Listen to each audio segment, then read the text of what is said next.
Over the past year, a wave of nearly identical videos has spread across social media, all making some version of the same claim, that Grok, the AI chatbot built by Elon Musk's company xAI, has finally revealed who really built the pyramids, complete with dramatic music and the promise of proof that will overturn everything you thought you knew. It is worth saying plainly, before going any further, that this is not a real discovery.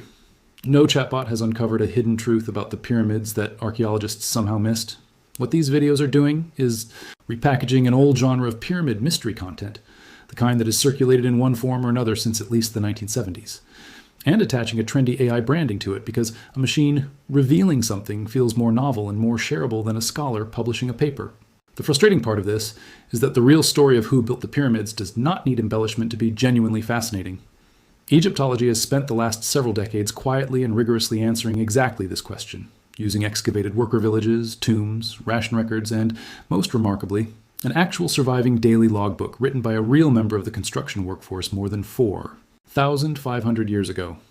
That is not a hidden truth AI dug up. It is published, peer-reviewed archaeology, and it is a far better story than any mystery box video format has room to tell properly. For most of the 20th century, the honest answer to who built the pyramids was frustratingly thin. Ancient Egyptian sources rarely bothered to record the lives of ordinary laborers, since the monuments themselves were built to glorify the pharaoh, not the workforce that built them. Into that vacuum stepped a handful of much older, much less reliable sources, most famously the Greek historian Herodotus, writing roughly 2,000 years after the Great Pyramid was built, who reported that Pharaoh Khufu forced his population into brutal generation, spanning slave labor to construct it. Herodotus was writing centuries after the fact, relying on second-hand Egyptian oral tradition and priestly storytelling rather than first-hand evidence, and modern Egyptology treats his account the way historians treat most ancient second-hand reporting, as a valuable clue about later reputation and folklore, not as a reliable eyewitness record of what actually happened during Khufu's reign. But the slave labor image, stuck in popular imagination for millennia, reinforced later by biblical associations with Egyptian slavery that, while historically significant in their own right, describe a different period entirely and have no direct textual connection to the Giza pyramid builders specifically. Into that same gap, left by weak direct evidence, a very different kind of explanation eventually took hold in 20th century pop culture. The idea that the pyramids were simply too precise, too massive, or too technically sophisticated for Bronze Age, the Egyptians to have built it all, and that the real builders must have been a lost advanced civilization, extraterrestrial visitors, or some combination of the two. This idea was popularized enormously by a wave of books and television specials beginning in the late 1960s, and it has never fully gone away, resurfacing periodically whenever someone wants to package the pyramids as a mystery still waiting to be solved. It is this same rhetorical space. What if everything you are taught about the pyramids is wrong, that the recent Grok-branded video trend is stepping into, using the language of an AI revelation to give an old, thoroughly debunked framing a fresh coat of paint? The actual archaeological answer to who built the pyramids has become dramatically more detailed and more confidently established over exactly the period when pop culture was drifting toward ancient aliens speculation, largely due to two major excavation efforts that transformed the field. The discovery and ongoing excavation of a workers' settlement at Giza itself, and a genuinely extraordinary find of ancient papyri at a Red Sea harbor hundreds of miles away. The Giza excavation is the work of archaeologist Mark Lehner and his organization, Ancient Egypt Research Associates, who began systematically excavating an area just south of the Sphinx in the late 1980s. What Lehner's team found there was not a scattering of ambiguous ruins, but an entire purpose-built settlement. Bakeries, breweries, food storage, and processing facilities, worker housing arranged in long barrack-style galleries, and administrative buildings laid out with enough planning and infrastructure that Lehner has described the site less as a simple workers' village and more as an entire functioning city built specifically to support pyramid construction. The scale of food production alone is striking. Analysis of animal bone remains from the site shows cattle-to-pig ratios in some areas running as high as 16:1, a ratio that in ancient Egyptian terms indicates a workforce being fed with genuinely high-quality provisions rather than starvation rations, since cattle were considerably more resource-intensive and prestigious to raise and slaughter than pigs. Alongside the food remains, excavators found more unusual items: leopard teeth possibly from a priest's ceremonial garment, carved hippopotamus bone, and olive branches suggesting active trade contact with the Levant, all pointing toward a settlement that was well supplied, administratively sophisticated, and connected to wider trade networks rather than an isolated slave camp cut off from the rest of Egyptian society. Crucially, Leonard's team also found something that speaks directly and unambiguously to the identity of the workforce: cemeteries. Actual burial sites belonging to the people who worked on the pyramids, located close to the monuments themselves, with tombs, constructed with genuine care and, in some cases, inscriptions naming the deceased and describing their roles.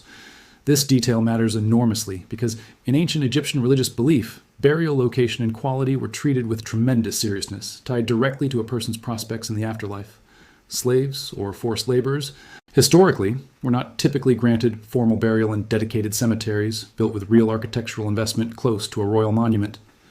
The presence of these worker cemeteries, built with evident respect and permanence, is one of the clearest pieces of physical evidence archaeologists point to. When explaining why the old slave labor narrative has been largely abandoned by the field, it does not match what the workers' own graves tell us about how they were regarded and how they regarded themselves. The second major discovery, and in some ways the more remarkable one, came in 2013 when a French archaeological mission led by Pierre Tallet uncovered a cache of papyri at Wadi el-Jarf, an ancient harbor complex on the Red Sea coast used during Khufu's reign to bring stone and other materials into the broader logistics network supplying the pyramid project. These papyri are, by a wide margin, the oldest inscribed papyrus documents ever found in Egypt, and among them is what has become known as the Diary of Merer, a genuine day-by-day logbook kept by a real official named Merer, who led a team of roughly 200 workers over a period of several months during the final years of Khufu's reign. Merer's diary is not a mythic account or a religious text. It is closer to a modern shift log or timesheet, recording in half-day increments the mundane, practical details of his team's work. Sailing to the limestone quarries at Tura, loading blocks of fine white limestone destined for the pyramid's outer casing, and transporting that stone up a network of canals toward Giza, where Merer reports to a named superior, Unkhaf, who historians already knew from other sources to be Khufu's own half-brother and one of the most senior officials of his court. The diary even helped confirm a hypothesis Laner had been developing for years based purely on his excavation work at Giza, that the ancient Egyptians had engineered an artificial harbor and canal system reaching close to the pyramid site itself, since the Nile today runs several miles further away than it did during the 4th dynasty, and moving multi-ton limestone blocks that distance by any means other than water would have been enormously impractical. Taken together, the Giza settlement excavations and the Wadi el-Jarf papyri answer the who built the pyramids question about as directly and completely as ancient evidence is ever likely to allow. The builders were ordinary Egyptians, not slaves and not a lost advanced civilization or extraterrestrial visitors, but an organized, state-supported workforce drawn from across the country, rotated through what appears to have been a structured labor system, fed reasonably well by ancient standards, housed in purpose-built settlements, led by named officials whose own bureaucratic paperwork survives to this day, and buried afterward in dedicated cemeteries with a level of care inconsistent with forced or degraded labor. This picture has become detailed enough that Egyptologists can now describe not just who built the pyramids in the abstract, but specific individuals by name, their chain of command, their daily schedules, and even what they were most likely eating on a given evening during the final push to finish Khufu's monument. None of this means every technical question about pyramid construction has been definitively settled. It has not, and Egyptologists are refreshingly open about that remaining uncertainty rather than pretending the matter is fully closed. The engineering debate itself is worth walking through in a bit more detail, because it is where the genuinely unresolved scientific questions actually live, as opposed to the manufactured mystery of the video trend. The dominant family of explanations for how multi-ton limestone and granite blocks were raised into position involves some configuration of ramps, long, gradually inclined earthen or rubble structures, up which blocks could be dragged on sledges, often with water or wet sand used to reduce friction beneath the sledge runners, a technique that is itself independently attested in ancient Egyptian tomb paintings depicting large statues being hauled with exactly this method. Where Egyptologists disagree is over the specific shape and arrangement of these ramps. As the pyramid grew taller and its footprint narrowed, some propose a single long, straight ramp extending outward from one face, which becomes increasingly impractical at height due to the sheer volume of ramp material required. Others propose a ramp wrapping around the pyramid's exterior as it rose. And still others propose an internal spiral or zigzagging ramp system integrated into the structure itself, a hypothesis that gained real traction following remote sensing and laser scanning work in the 2010s that identified internal void spaces and structural anomalies inside the Great Pyramid, consistent with, though not conclusively proving, an internal ramp system used during construction and later sealed off.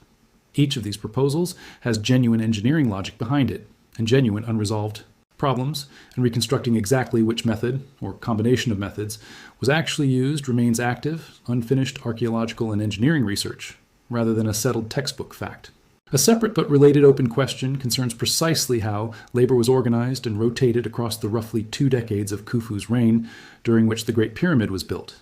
Some inscriptions found at Giza reference labor gangs identified by name, with titles suggesting a system of organized work crews subdivided into smaller teams that were likely rotated in and out of active pyramid duty on a schedule tied to agricultural cycles, since ordinary Egyptian farming communities would have had significant idle labor capacity during the annual Nile flood season, when farmland was underwater and unworkable, making that period an illogical and administratively efficient window for large state construction projects. To draw temporarily on rural labor without disrupting the agricultural economy, the state depended on for tax revenue and food supply in the first place.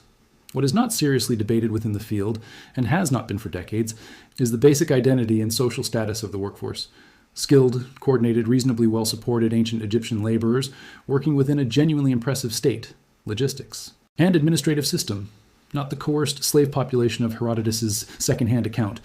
and certainly not the imagined lost civilization or non-human visitors of later pop culture speculation. It is worth pausing on why the slave labor and ancient alien explanations both took hold so firmly in popular imagination, despite the underlying evidence pointing elsewhere. Because the pattern says something useful about how these viral AI reveals the truth videos manage to keep finding an audience. The Herodotus account deserves a slightly closer look here, because it illustrates a problem that shows up constantly in ancient historiography and that modern readers often underestimate. Herodotus visited Egypt roughly 2,000 years after Khufu's reign, working from oral traditions relayed to him by Egyptian priests and guides whose own knowledge of events that distant was itself several times removed from anything resembling direct memory or contemporary record. Ancient Egyptian priestly institutions, by Herodotus's time, had their own reasons to shape the story of earlier pharaohs in ways that served their own religious and political interests. And Khufu in particular seems to have acquired something of a harsh reputation in later Egyptian tradition, for reasons historians still debate, that may have colored the account Herodotus was given. But a second-hand oral tradition transmitted across 2 millennia, filtered through institutions with their own agendas, is exactly the kind of source that modern historical methodology treats with structured caution rather than at face value, and the slave labor narrative built on that foundation has simply not held up well against the physical evidence that direct excavation has since provided. The ancient aliens and lost civilization genre operates on a different but related logic, one that tends to treat the sheer scale and apparent precision of the pyramids as inherently implausible for Bronze Age human capability, without fully engaging with just how much organizational and engineering sophistication the ancient Egyptian state had actually developed by Khufu's reign. This is where the Wadi al-Jarf papyri and the Giza settlement excavations do some of their most valuable work, because they do not merely describe stones being moved, they describe an entire functioning logistics. Economy. Quarrying operations coordinated across hundreds of miles, a purpose-built canal and harbor system, centralized food production and distribution capable of provisioning thousands of workers. Bureaucratic paper trail detailed enough to track individual half-day shifts, and a chain of command running up to the pharaoh's own half-brother. That is not evidence of a primitive society stumbling into an accidental engineering marvel. It is evidence of a mature, highly organized state apparatus applying enormous administrative and logistical capability toward a single sustained multi-decade project, which, when properly understood, makes the pyramids considerably less mysterious as an object and considerably more impressive as an achievement of coordinated human effort, precisely the opposite of what both the slave labor narrative and the ancient aliens narrative would have you believe. Both explanations share a common appeal. They make the pyramids feel more mysterious, more dramatic, and in a strange way more comprehensible by removing the ordinary human labor and ordinary human ingenuity from the story entirely. It is a more sensational story to say the pyramids required either merciless coercion of an oppressed population or superhuman intervention beyond any documented human capability. Both dramatic versions flatten a genuinely impressive achievement of ancient human organization, engineering, and administration into something either darker or stranger than what the physical evidence actually supports. This is precisely the gap that the recent wave of AI-branded pyramid videos exploits, whether or not the people making them are being deliberately misleading. Attaching the asta framing of a chatbot, revealing hidden truth taps into a very old and very effective rhetorical move, presenting settled, well-documented information as if it were a shocking secret just now coming to light, and it works particularly well with anything involving artificial intelligence right now, since AI genuinely is uncovering new information and insight in plenty of other fields, which makes it an easy, superficially credible-sounding vehicle for claims that have nothing to do with how AI models actually function. It is worth understanding plainly what a large language model like Grok or any comparable chatbot actually does when asked a question like, who built the pyramids? It does not conduct new archaeological excavations. It does not have privileged access to buried physical evidence. If a chatbot gives an unusual or sensational answer to a well-established historical question, that is far more likely to reflect either an unusual prompt designed to elicit a particular answer, a model producing a confidently worded but factually unsupported response, or a deliberately edited or selectively presented output, than it is to reflect any genuine new discovery about ancient Egypt. None of this is to say the curiosity about the pyramids is misplaced, or that every open question about their construction has already been fully answered. Quite the opposite. The genuinely remaining mysteries, like the precise engineering techniques used to lift blocks to the pyramid's upper courses, or the exact organizational structure that rotated tens of thousands of workers through the Giza site across the roughly 2 decades of Khufu's reign, are legitimate open questions that working archaeologists are still actively researching, using real excavation, real material analysis, and real comparative engineering study. That is a far more rewarding place to direct genuine curiosity than a viral video promising an AI-generated bombshell, because the real ongoing research, unlike the video trend, is actually capable of producing new discoveries, and, as the 2013 Wadi al-Jarf papyri find demonstrated, sometimes does, in ways specific and well-documented enough to change how the field understands the project in real, durable, citable detail. What the last several decades of genuine archaeological work at Giza and along the Red Sea coast have actually delivered, then, is not a single dramatic reveal, but something arguably more satisfying. A steadily accumulating, cross-referenced body of physical evidence. Settlement remains, burial sites, administrative papyri, and material analysis that converges on a coherent and human answer to an old question. The pyramids were built by Egyptians, organized under a sophisticated state labor and logistics system, fed and housed with real care, led by named officials whose own routine paperwork happens to have survived against extraordinary odds for over 4,500 years, and buried afterward with the same dignity given to other respected members of their society. That is the real story. It does not need an AI chatbot to reveal it, because archaeologists have been carefully building that case, one excavation season and one translated document at a time, for the better part of 40 years,